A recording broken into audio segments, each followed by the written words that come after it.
Guys আমার Garena থেকে phone দিয়ে বললো শোন মেল বক্সে আমার জন্য বলে কি পাঠাইছে, দেখা যাক কি পাঠাইছে আমার জন্য।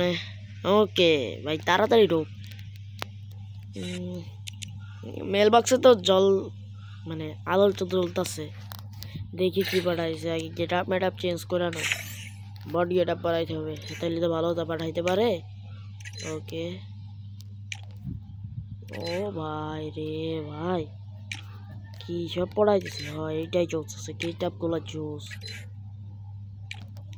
এই যে এইবার হলো কে চেকিং করতেছে। ও এই স্ক্রিনটা সরাই নেই, মেল মেলের ভিতর যে ভাই আমার তো মনে হচ্ছে তো হিপ হপ পাঠাই দিছে, কারণ ডাইরেক্ট পার্টনার প্রোগ্রামের থেকে আমারে বলছে। দেখবো নাকি, দেখি তো দেখি একদম ভাই এইটা বাড়ানোর জন্য আমারে মেসেজ দিছে পার্টনার প্রোগ্রাম থেকে।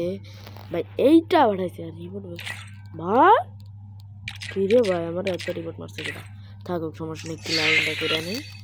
ওকে মোটামুটি বটলা জিনিস পাঠাইছে, আমি ভাবছিলাম 1 কোটি টাকার জিনিস পাঠাইছে ভাই। মানে একটা এই ফালতু একটা ড্রেস, তাও আবার মেয়াদে, এই জন্য নাকি মেসেজ দেওয়া লাগে। হালার পুত্রা ওদের মানে একটা কাম তো ধারা লাগবে। হ্যাঁ মানে এর একটা নর্মাল একটা ড্রেসের জন্য আমার মেসেজ দিয়ে দিছে, বুঝেন। ওকে আজকের মতন আল্লাহ হাফেজ, ভালো থাকবেন, আর একটা লাইক করে দিয়ে যাবেন, আর সাবস্ক্রাইব করে বেল আইকনটা অন করে দিয়ে যাবেন। ওকে আর ভিডিওটা ভালো লাগলে কমেন্ট করেন।